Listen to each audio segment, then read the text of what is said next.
하나님 말씀은 민수기 29장 12절입니다. 민수기 29장 12절 말씀입니다.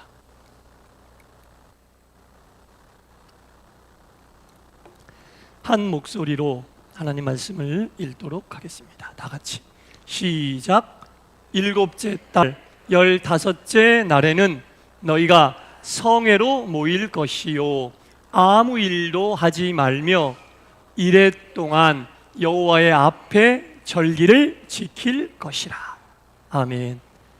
오늘 수요예배 나오신 여러분 모두를 주님의 이름으로 환영하고 주님의 이름으로 축복합니다. 네. 지금 이 민수기 지난 시간부터 다루고 또 그전 시간에도 다루었죠. 제사에 대한 그리고 절기에 대한 얘기예요. 어려운 얘기 아닙니다. 어렵지 않고 우리가 잘 듣고 이해하면 쉽고 그 흐름이 들어오고 그 속에 담긴 의미를 알 수 있어요. 자, 유대인의 3대 절기는 첫째 유월절, 그리고 오순절, 그리고 초막절이에요. 유월절이 뭐냐?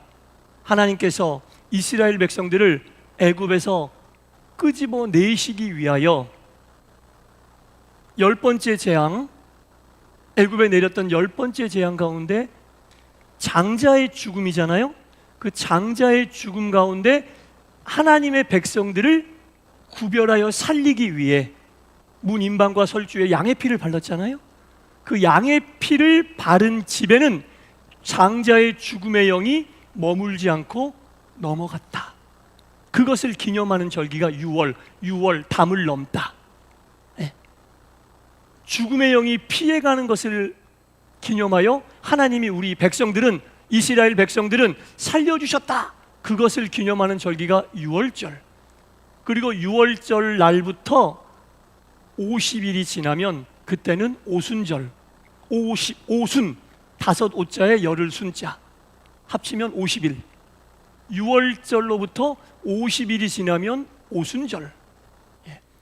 이 오순절에는 다른 말로 오순절을 표현하면 맥추절입니다. 왜 맥추절이냐? 첫 번째 보리를 수확하여 하나님께 드렸던 절기니까. 날짜적으로 따지면 오순절이지만 그 절기에 행했던 걸로 따지면 맥추절이죠. 첫 번째 보리 수확을 해서 하나님께 드렸으니까. 6월절 그리고 50일이 지나면 오순절, 이때 행했던 것은 첫 보리 수확을 거둬 하나님께 드렸다. 그래서 오순절은 곧 맥추절이다. 그런데 6월절이 우리가 쓰는 이 달력으로는 4월달이거든요. 우리가 지금 쓰고 있는 달은 이 4월달이 6월절인데 이 6월절부터 7달을 세는 거예요. 그러니까 4월, 5월, 6월, 7월, 8월, 9월, 10월 이렇게 7째 달이 지나면 첫째 날에 성전에서 제사장이 나팔을 불어요. 뿌 하고 나팔을 불어. 그러면 이 7째 달 나팔절이 시작되었다는 뜻인데 이 나팔절이 시작되는 달에 15일 보름째 되는 날이 초막절이에요. 그러니까 이스라엘의 3대 절기는 이렇게 흐름을 타면 금방 우리가 이해할 수 있어요. 이스라엘 백성을 구원하기 위해 죽음의 영이 이스라엘 백성들이 살던 집에 담을 넘은 것을 기념하는 절기는 담을 넘었다 해서 6월절이고 6월절부터 50일이 지나니 오순절인데 이 오순절에는 보리를 수확하여 하나님께 드렸다 하니 맥추절이라고도 부르고, 그리고 6월절이 시작한 6월절부터 7달이 지나면 우리가 쓰는 달력에 10월달이 나오는데 그 10월달 첫째 날에 나팔을 불어 나팔절인데 나팔절이 있는 그 달 15일이 초막절이라. 이해되시죠? 초막절은 어떤 절기냐? 이스라엘 백성들이 광야에서 몇 년 동안 지냈죠? 40년. 거기 집이 어디 있어요? 40년 지내는 내내 텐트 치고 살았어요. 초막을 짓고 살았다는 얘기야. 텐트 치고 살았어. 그러니까 이스라엘 백성들이 조상들이 40년 동안 광야에 살면서 고생한 것을 잃어버리지 말고 기억하자. 그래서 나팔절이 있는 달 15일에는 초막을 짓고 광야에 나가 초막을 짓고 거기서 일주일 살았어. 조상들이 행했던 것을 기억하며 그때의 고난을 잃어버리면 안 된다. 그래서 초막절이 이렇게 이스라엘의 3대 절기 중에 하나다. 이렇게 기억하시면 되겠습니다. 오늘 본문이 나오는 것은 이 초막절이 들어있는 나팔절. 6월절부터 일곱째 달이 지난 그 첫째 날에는 제사장이 성전에서 나팔을 빠 하고 부는 거예요. 그러면 나팔절이 시작되었다, 그런 뜻입니다. 나팔절이 시작되었다. 그리고 나팔절이 시작되고 그 달 15일에는 뭐라고 그랬죠? 초막절. 그 달 15일에는 초막절. 그리고 이 초막절이 오기 닷새 전, 그러니까 나팔절의 시작과 함께 열흘이 지나면 대속죄일이 있어요. 이스라엘 백성들이여 다 성전에 모여라, 다 같이 회개하자. 제사장이 이렇게 광고하면 다 성전으로 모여. 그래서 다 같이 회개를 하고 그리고 초막절에 하는 거예요. 회개하고 초막으로 나가자는 얘기예요. 이해되시죠? 일곱째 날 첫째 날에는 나팔을 불어 나팔절을 알리고 그 달 열흘에는 다 모여 회개하자.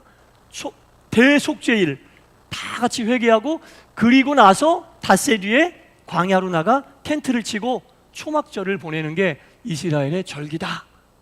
이스라엘 절기는 막 끊어서 생각할 게 아니라 이렇게 이어서 생각하면 쉽게 우리가 이해할 수 있게 된다는 겁니다. 그런데 이 나팔절이 시작되고 초막절이 될 때까지 하나님께 제사를 드리잖아요. 나팔절이 시작되면서 제사를 지내고 그리고 대속죄일에 제사를 지내고 초막절에도 제사를 지내거든요. 절기마다 제사를 지낸다니까요. 그런데 이 나팔절 첫날부터 초막절까지 하나님께 나와 드리는 그 예물의 양이 어마어마합니다. 그 양이 엄청납니다. 나팔절을 시작하고 대속죄일을 보내고 초막절을 보내면서 하나님께 드리는 이 예물의 양이 엄청나는데 특히 이 모든 예물에 어디에 집중되어 있냐? 초막절에 집중이 되어 있어요. 첫째 날도 물론 드리고 대속죄 하면서 하나님께 또 드리는데 가장 많은 양의 예물이 언제 드려지느냐? 초막절을 일주일 보낸다고 했잖아요. 제가 15일 날 시작해서 일주일 동안 들에 나가 텐트를 치고 초막절을 보내는데 매일매일 하나님께 예물을 드려요. 초막절 첫째 날에는 황소를 13마리 드려. 그리고 초막절 둘째 날에는 12마리를 드리고 초막절 셋째 날에는 몇 마리 드릴까요? 11마리 드리고 그럼 초막절 넷째 날에는 10마리 드리고 이렇게 하나씩 줄여가면서 7일 동안 이렇게 하나씩 줄여가면서 드리니까 초막절 일주일 동안 70마리의 황소를 드리는 거예요. 초막절에만 황소만 70마리, 황소만 드리는 게 아니죠. 순양을 14마리 드리고 그냥 양을 98마리, 그리고 소제, 곡식으로 드리는 제사를 7일 내내 드리는 거예요. 이 초막절 기간에 엄청난 양의 예물이 하나님께 드려진다. 그만큼 이 초막절이 중요한 의미가 있다는 얘기죠. 굉장히 중요한 의미가 있습니다. 이 초막절에 드리는 예물이 나타내는 의미는 하나님과 하나님의 백성들 사이의 약속이 이루어졌음에 감사하는 예물을 드리는 거예요. 하나님과 인간의 약속. 지금 이스라엘 백성은 6월절을 지나 하나님이 10번째 재앙으로 애굽의 모든 장자는 다 죽였는데 이스라엘 백성들은 살려주셨잖아. 그 약속, 그 6월절을 지나 또 50일이 지나 오순절을 보내고 첫 번째 보리의 수확으로 드리는 오순절 겸 맥추절을 보내고 그리고 일곱째 달 15일에 초막절을 드리는데 이 모든 절기를 정리하는 마음으로 초막절에 이렇게 엄청난 양의 예물을 드린다. 이 예물의 의미를 알아야죠. 이렇게 많은 양을 초막절에 드리는 것은 하나님과 하나님의 백성들 사이에 언약이 이루어졌음에 감사의 표현으로, 절기로는 3대 절기 중에 이게 마지막이니까 감사의 표현으로 하나님께 드린다. 그리고 이 초막절이 또 시기적으로 어떤 의미도 있냐면 이 초막절을 들어보셨을 거예요. 수장절이라고도 불러요. 수장절은 뭐냐면 추수한 것을 저장하는 절기다, 그런 뜻이거든요. 수장절이잖아요. 추수한 것을 저장하는 절기다. 보리로 첫 번째 수확은 오순절 때쯤에서 드리고 나머지 과일이나 뭐 이런 나머지 곡식은 이 초막절 절기와 비슷한 시기에 수확을 하는 거예요. 그러니까 1년 내내, 그러니까 이때를 추수감사절이라고도 해요. 초막절은. 우리가 지금 생각하는 추수감사절은 1년 동안 곡식을 잘 짓게 해주셔서 감사합니다 해서 드리는 건 11월 셋째 주에. 근데 이 초막절이 시기적으로, 농사 짓는 시기적으로는 보리 외에 나머지 모든 수확을 하는 시기라 그때 거두어 추수하여 저장한다. 그래서 수장절, 그러니까 우리가 추수감사의 마음으로도 초막절을 드리기도 한다. 그래서 이스라엘 백성들은 이 초막절을 역사적으로는 초막절로 지키지만 곡식을 거두고 감사하는 마음으로는 수장절이라고 하는 거예요. 추수한 것을 저장한다. 얼마나 감사하겠어요. 겨울에 농사도 못 짓는데 추수한 것을 저장하여 겨울을 나게 하시니까 얼마나 감사하겠어요. 그래서 이 이스라엘 절기가 이렇게 지나가는데, 이 초막절에 많은 양의 예물이 하나님께 올려진 이유는 이 절기를 지내면서 하나님이 이스라엘 백성들에게 해주셨던 약속이 다 이루어졌잖아.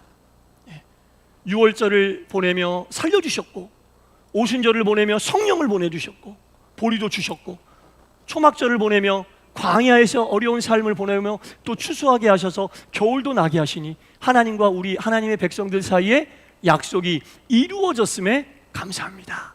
그래서 이 초막절 곧 수장절에 드리는, 우리가 추수감사절 때도 하나님께 제일로 크게 감사하잖아요. 물론 1년 12달 365일 내내 감사해야 하는 게 당연하지만 특별히 더 마음을 모아서 감사하는 절기가 추수감사절이잖아요. 유대인의 3대 절기 중에 이 초막절 곧 추수감사절이 바로 이때다. 그러니 얼마나 감사의 마음이 다 모여져 있겠어. 감사의 마음이 다 모아 막 황소도 70마리나 드리고 98마리의 양을 드리고 13마리의 순양을 드리고 7일 내내 엄청난 양의 소재를, 곡식을 모아 하나님께 드린다. 이 모든 것은 하나님께 감사의 표현이다. 그렇게 우리가 볼 수 있어요. 이 솔로몬 왕 때도 이 절기를 잘 지켰거든요. 근데 솔로몬이 얼마나 이 초막절에 대하여 신경을 많이 쓰고 절기를 잘 지켰는지, 솔로몬 성전을 짓고 하나님께 봉헌식을 하는데, 그때 초막절 때랑 딱 맞물려 있는 절기인데 엄청난 예물을 솔로몬 왕이, 그때 이스라엘 가장 부유하게 살 때니까 엄청난 양의 예물을 성전 봉헌식 곧 초막절을 지내며 하나님께 올렸어요. 그래서 그 솔로몬이 성전 봉헌식 때 엄청난 양의 예물을 하나님께 올린 것을 1000번제다 이렇게 얘기하는 거예요. 여기서 1000번은 이 번자가 중요해. 이 번은 태운다는 뜻이에요. 우리가 지금 헌금 드리는 그 1000번이 아니에요. 지금 드리는 1000번은 솔로몬이 왕이 되기 전에, 왕이 된 직후에 하나님께 기브온 산당에 올라가 첫날을 제사 드린 거, 그건데 또 한 번의 1000이 성경에 나오는데, 이 1000은 그 번자가 태우다는 뜻이야. 그 엄청난 양의 제물을 하나님께 태워서 올렸다, 그런 1000번도 있어요. 그러니까 1000은 상징적으로 많은 양을 얘기하는 거고, 여기서 번자는 태웠다는 뜻이거든. 그러니까 이 초막절에 드리는 예물의 양이 엄청났다는 것을 보여주는 성경의 대목 중에 하나다 라고 기억을 하시고, 솔로몬이, 우리가 지금 생각하는 그 1000번의 번은 횟수를 얘기하는 것은 솔로몬이 기브온 산당에서 첫날에 하나님께 드렸다, 그걸 얘기하는 거고, 또 한 번의 1000번은 그런 뜻도 있는 거예요. 이 초막절에 행했던 일들은 아까 말씀드렸죠. 텐트를 가지고 나가 광야에서 텐트 치고, 그때는요 나 바빠서 못 가 이런 거 없어요. 너 시험 공부해야 되니까 못 가 이런 거 없어요. 나 아파서 못 가 이런 거 없어요. 가족들 다 데리고 가, 자식들도 다 데리고 가. 유대인들은 교육이에요. 이 초막절이 다 초막으로 데리고 나가서 일주일 동안 살면서 광야에서 조상들이 살던 스타일 그대로 살아요. 먹는 것도 정말 빈약하게 먹고 잘 씻지도 못하고 그렇게 초막에 나가 사는데, 왜 그러느냐? 하나님이 이 어려운 광야 속에서도 우리 민족을 사랑하셔서 지켜주셨다는 것이 끊기지 않도록 자녀들에게, 일부러 자녀들은 더 데리고 나가. 그래서 이거 가르치는 거예요. 그래서 그 자녀들이 결혼하면 또 자녀들에게 이 교육을 계속, 이스라엘 백성, 하나님의 자녀로서 그 명맥과 흐름, 하나님의 사랑을 받고 있는 민족이라는 것을 다 교육하기 위해서 초막절에는 온 가족, 온 백성 총출동. 그래서 광야에다 텐트 치고 온 가족이 거기 들어가 살아요. 애굽에 종살이 하던 우리를 하나님이 살려주셔서 광야에 40년 보내게 하셨는데, 40년을 딱 훑어보니까 하나님의 은혜가 아닌 것이 하나도 없더라. 40년 동안 만나 내려주셨죠. 40년 동안 매출하게 보내 고기도 먹게 하셨죠. 40년 동안 물도 대주셨죠. 광야는요 여러분 사막이에요. 낮에는 구름 기둥이 그늘을 만들어주지 않으면 못 살아요. 여러분 야외 예배 나가서 5월 셋째 주 아니면 넷째 주에 나가는데 햇빛만 비춰도 힘이 쫙쫙 빠지고 늘어지잖아요. 예. 광야에서 비친 햇빛은 그것하고는 비유할 수도 없어. 40에서 50도를 육박하는 그 더위에 광야에 무슨 나무가 있겠어? 가시덤불밖에 없죠. 그런데 하나님이 구름 기둥으로 낮에는 그늘을 만들어 주셨으니까 사는 거예요. 그리고 밤에는 영하권으로 뚝 떨어지니까 불기둥이 없으면 추워서 어들어들 떨어. 그러니까 광야 40년 기간 동안 하나님이 이스라엘 백성들에게 어쩌면 제일 많은 은혜를 베푸신 거예요. 잘 생각해 보면 내가 광야 길을 걷고 있다고 생각하는 그 시간에 하나님이 제일 많은 은혜를 베풀고 계시는 거예요. 왜? 그때는 살아있는 것만으로도 은혜니까. 그때는 살아있는 것만으로도 은혜니까. 좋을 때보다 마음적으로 힘들고, 좋을 때보다 먹는 것도 힘들고, 좋을 때보다 입는 것도 힘들고, 좋을 때보다 못한 게 여러 가지지만 상황이 이렇게 안 좋은데 하나님도 없으면 내가 살아있을지도 몰라. 그런데 살게 하시잖아요. 이스라엘 백성들이 잘 먹고 잘 살고 잘 풀릴 때보다 광야에서 받은 은혜가 제일 크고, 광야에는 아무것도 없으니까 아무것도 없는 데서 40년을 먹여주시고 40년을 입혀주시고 40년을 목마르지 않게 하시고 40년 동안 그늘 쳐주시고 밤에는 불기둥으로 인도하셨다. 그러니까 이걸 아는 거예요. 이스라엘 백성들이. 야, 우리 그때는 흑역사야. 너무 힘들었어. 하나님이 함께하지 않으셨어. 아니잖아요. 그때 제일 많이 함께 하셨잖아요. 그때는 하나님이 함께하지 않으면 어떻게 돼요? 죽기밖에 방법이 없어요. 광야에서 죽는 거예요. 광야에 뭐 먹을 게 있어요? 광야에 뭐 마실 게 있어요? 광야에 뭐 그늘이 있어요? 광야에 무슨 난로가 있겠어요? 하나님이 함께 하시지 않으면 죽을 수밖에 없는 광야 생활인데 그때를 흑역사라고 얘기하면 안 되죠. 제일 힘들었을 때 지켜주셨던 하나님의 은혜를 이스라엘 백성들은 잊지 않기 위해서 초막을 치고 나가 사는 거예요. 여러분, 삶 속에 최고 힘들었을 때 하나님이 어떻게 나를 버티게 하셨는지, 그 버티게 하심이 그 고난을 벗어나게 하고 주신 축복보다 더 큰 은혜였고 더 큰 하나님의 사랑이었음을 믿으시기 바랍니다. 생각하면 딱 나오는 거예요. 여러분, 넉넉해야 딴 생각해요. 예. 넉넉하면 딴 생각해요. 그럼 딴 생각하면 하나님하고 멀어지는 거예요. 넉넉한 동시에 말씀과 멀어져요. 안정된과 동시에 딴 생각해요. 광야에는 아무것도 없으니까 하나님만 봐요. 여기를 봐도 모래, 여기를 봐도 모래. 하늘을 볼 수밖에 없는 거예요. 그리고 하나님께 매달릴 수밖에 없는 거예요. 과일나무 하나 없어, 따먹을 열매조차 하나 없고 한 모금 마실 물조차 없는데 그때를 흑역사라고 생각하면 되겠어요? 그때가 하나님의 은혜를 가장 많이 받은 때지. 최고로 많이 아팠을 때가 하나님이 나를 가장 많이 은혜로 돌보셨던 때지. 최고로 많이 내가 눈물 흘렸을 때가 하나님이 나를 버티게 하시고 견디게 하셨던 때지. 잘 나가는 지금이 아닙니다. 환경이 좋은 지금이 아니에요. 가만히 생각해 보면 다 나와요. 답은 편해지면 딴 생각하고, 편해지면 느슨해지고, 편해지면 나태해지고, 매너리즘이란 거에 빠져요. 그걸 시험이래. 자기는 시험 아니에요. 영적인 나태함이지. 금방 어려움이 오면 바짝 또 다시 일어나요. 여러분, 이스라엘 백성들이 그거를 놓치지 않기 위해 초막절 지키는 거예요. 그때는 잘 사는 사람이나 못 사는 사람이나 다 광야로 나가 텐트 치고 광야에서 함께 하셨던 하나님의 은혜가 역대적으로 우리 민족에게 가장 큰 은혜와 사랑을 베푸셨던 은혜라는 것을 자식들에게 교육시키고 자기들도 다시 환기하고, 이거 잃어버리면 우리 민족 망한다.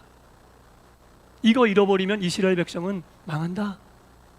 이런 마음으로 초막절 지키는 거예요. 초막절의 의미를 알아야 돼요. 오늘 말씀의 제목이 초막절의 신앙으로입니다. 여러분, 우리의 삶 속에 이 초막절의 신앙이 있게 되기를 간절히 바랍니다. 초막절의 신앙이 있어야 돼요. 가장 힘들었을 때 매달렸던 하나님을 기억해야 돼요. 광야에 있었던 것처럼 아무것도 없을 때 물 한 모금만 주셔도 정말 뼛속에서 우러나오는 감사가 나왔던 그때의 감사가 회복돼야 되고, 음식 한 덩어리만 먹어도 꿀맛으로 먹고 하나님께 감사했던 그때 그 하나님을 향했던 마음이 늘 있고 회복돼야 돼요. 그게 바로 초막절의 신앙이다라는 겁니다. 그리고 그것을 가르쳐야 돼요. 그리고 그것을 교육해야 돼요. 그게 이스라엘 백성들 유대인의 교육법입니다. 유대인의 교육법. 유대인들이 세계적으로 유명한 유대인의 교육법, 지식을 알려주고 지혜롭게 사는 법, 그거 아니에요, 여러분. 하나님이 함께 하셔야 산다는 것을 가르치는 거예요. 하나님이 함께 하시면 광야에서도 살지만 하나님이 함께 하지 않으시면 고대강실에서도 안 된다는 거예요. 그게 유대인의 교육법의 핵심이에요. 뭘 알아야 돼요, 우리가. 하나님이 함께 하시면 광야에서도 산다.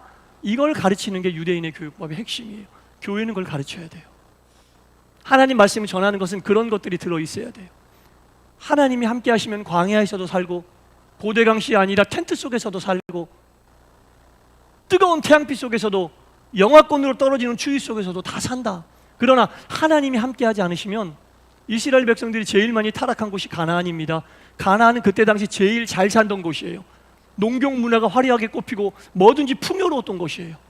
거기서 이스라엘 백성들이 최고로 타락했어요. 엄청나게 타락했어요. 광야에서는요, 불평은 있었지만 신앙은 자랐어요. 이 얘기 나오기 전에 제가 민수기 설교할 때 말씀드렸잖아요. 40년 중에 38년이나 39년쯤 되던 시기에 노뱀 사건이 나오잖아요. 하나님 말씀을 순종하기 시작한 거예요. 믿음이 성장했다는 겁니다. 40년 동안 그렇게 불평도 하고 원망도 했지만 이제 하나님 말씀을 따르는 믿음과 신앙이 생기기 시작했다라는 거예요. 사랑하는 성도 여러분, 초막절의 신앙이 우리 가운데 있게 되기를 간절히 바랍니다. 가장 어려웠을 때 도와주셨던 하나님에 대한 감사가 우리의 믿음의 요정 속에서 사라져버리면 안 돼요. 사라져버리면 안 됩니다. 그 감사가 진짜 우리를 지키게 하는 감사고, 그 감사를 자녀들에게 가르쳐야 돼요. 야, 이거 흑역사야, 너는 이거 기억하면 안 돼. 아니죠. 그때 부모가 그때 어떻게 기도했는지 자녀들이 알아야 돼요. 그때 어떻게 기도했는지 자녀들이 알아야 돼요. 그리고 그걸 배워야 돼요. 그걸 가르쳐야 된다는 겁니다. 흑역사 아니에요. 이스라엘 백성들에게 40년 흑역사 아닙니다. 하나님이 정말 뜨겁게 역사하시고 은혜 충만히 내려주셨던 때가 바로 40년 광야. 그걸 기억하기 위해 초막절을 지킨다. 초막절의 신앙으로 여러분 온전한 믿음의 길 가는 우리 모두와 동산의 모든 가정과 우리의 자녀들이 될 수 있게 되기를 주님의 이름으로 간절히 축원합니다. 기도하겠습니다. 주님, 이스라엘에게 있어 초막절은 엄청난 절기입니다. 역사적으로는 가장 힘든 시간일 수 있지만 영적으로는 하나님의 가장 큰 은혜를 입고 하나님의 큰 사랑을 받았던 시간이었음을 이스라엘 백성들은 기억했습니다. 그래서 초막절을 지키고 자녀들을 데리고 나아가 초막절에 함께 하셨던 하나님을 가르치고 교육했습니다. 우리 동산교회 모든 가정과 모든 성도들의 삶 속에 초막절의 신앙이 지켜지게 하여 주시옵소서. 동산교회 위에 온전한 초막절의 신앙이 지켜지게 하여 주옵소서. 예수님 이름으로 기도드리옵나이다. 아멘.